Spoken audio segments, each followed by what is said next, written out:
Welcome to cyberspace. I'm your host, Leslie Poston. This week we're doing a shorter episode and we're talking about the tendency of humans to behave worse right after they've done something good. This shows up in many places at once: environmental behavior, racial bias, workplace ethics, and even activism. The mental mechanism is the same in all of them, so once you know what's happening and what to look for, you're going to start seeing it everywhere, including in yourself. This phenomenon has a name. It's called moral licensing, and it works like this.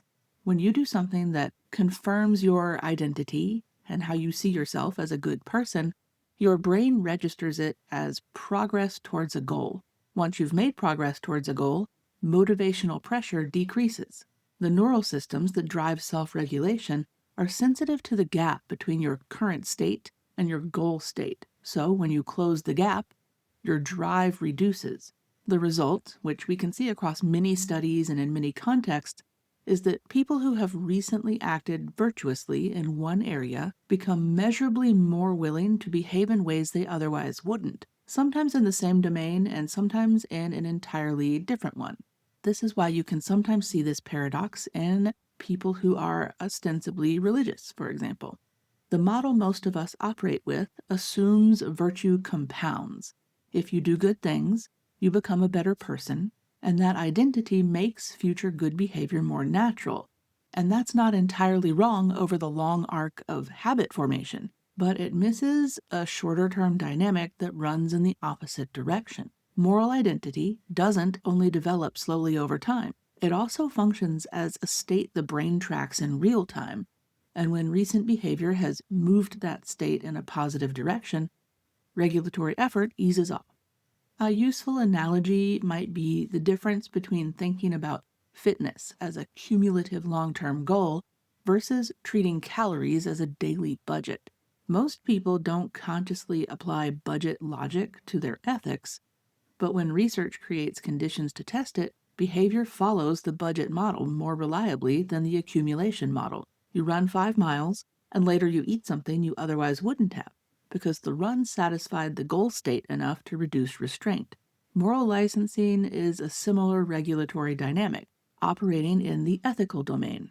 Some of the earliest and cleanest evidence for this came from environmental psychology, where researchers were trying to make sense of a pattern that kept appearing in consumer behavior.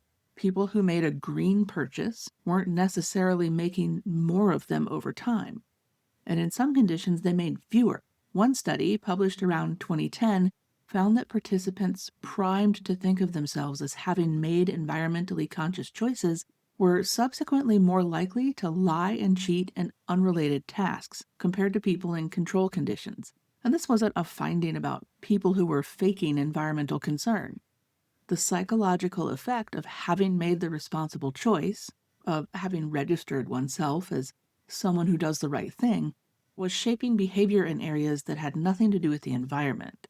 The green or environmental purchase became cognitively the, quote, good thing done that day, and that was sufficient to reduce regulatory effort elsewhere. What makes this useful is that the licensing crossed domains completely. If this were just substitution within a single category, like I donated money so I don't need to volunteer time, it would be interesting but fairly contained.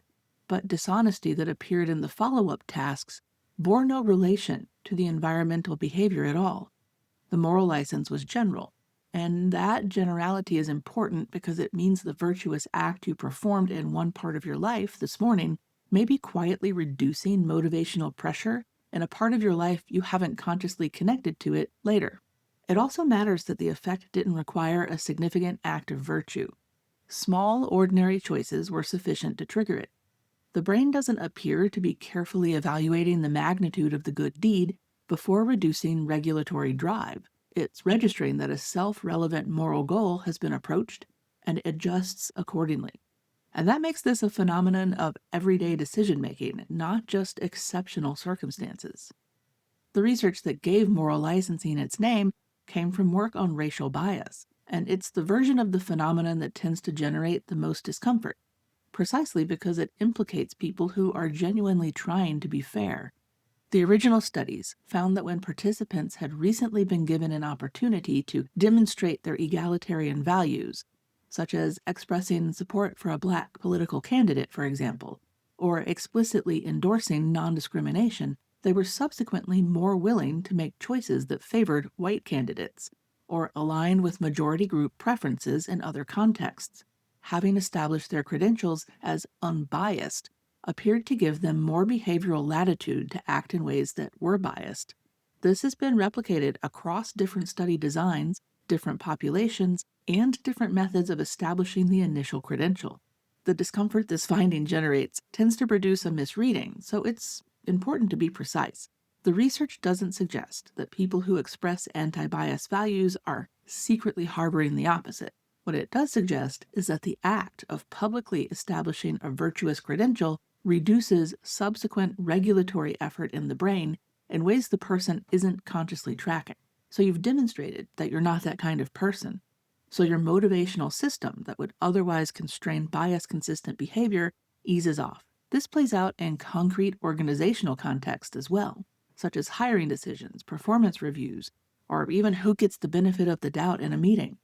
Someone who has recently invisibly championed equity in one setting doesn't automatically carry that orientation forward into the next decision. And the research suggests that they may, in some conditions, show more bias than someone who made no public statement at all. And that's not an argument against speaking up. We should continue to speak up. It's an argument for being clear about the differences between speaking up and following through, because the brain can treat them as equivalent and they are not. This pattern shows up in organized political behavior and in professional settings, and in each context, it takes a slightly different shape. In the activism research, people who had engaged in visible low-cost actions, signing a petition, sharing something publicly, attending a rally, things like that, were less likely to subsequently make the kinds of behavioral changes the cause they'd supported would actually require. The participation had apparently satisfied the relevant goal state enough to reduce motivation for harder follow-through. This doesn't mean organizing is pointless or that people who sign petitions are acting in bad faith.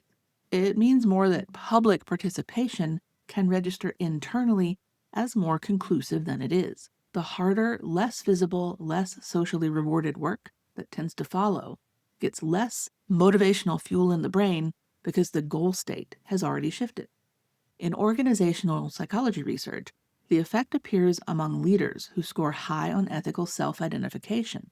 People who have built professional identities around being the ethical one can be more likely than average to engage in minor violations.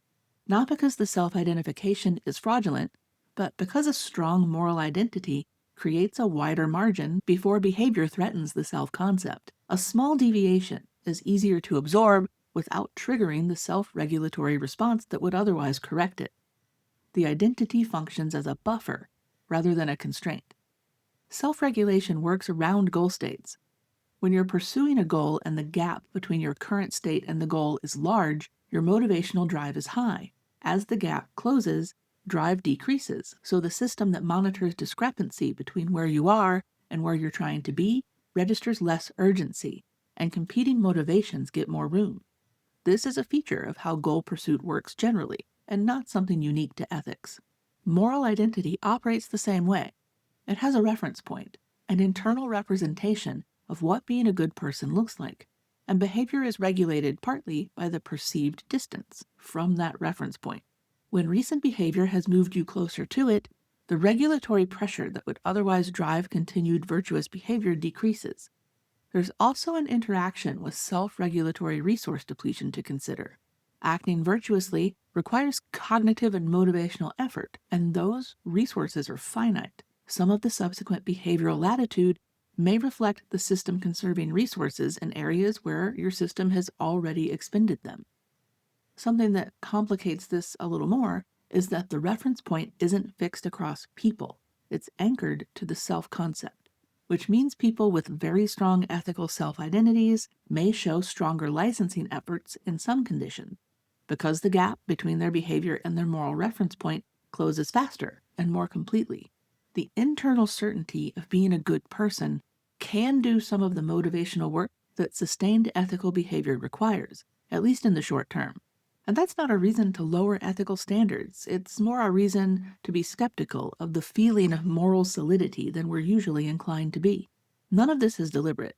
People experiencing moral licensing aren't calculating that past virtue entitles them to a present shortcut. The regulatory adjustments happen below conscious awareness, which is a large part of why the effect is so consistent and why catching it requires deliberate attention. Moral licensing doesn't require bad intention. It happens to people everywhere, even people who genuinely hold the values they think they do in areas where they actively care about their behavior. The question isn't whether you're a hypocrite, it's whether you're paying enough attention to notice when reduced regulatory effort is doing the work that conscious motivation needs to do. From the inside, licensing tends to feel like a sense of having done your part, or a quiet certainty that your account is settled, so to speak. You donated, so you don't need to follow up. You voted, so you don't need to stay engaged between elections. You said the right thing in a meeting, so the structural problem that never quite gets addressed can wait another quarter. That feeling of completion is definitely worth examining when it shows up, because the regulatory system that produces it isn't tracking whether the underlying problem has actually been solved. What the research doesn't say is that good acts are self-defeating or that caring is counterproductive. What it does say is that the relationship between good intentions and good outcomes requires more ongoing motivational effort than the goal completion model implies. So the moral license expires faster than the feeling suggests it does. And it's important to keep an eye out on that. Thanks for listening to Cyberspace. I'm your host, Leslie Poston, signing off. Until next time, stay curious, and don't forget to subscribe so you never miss an episode.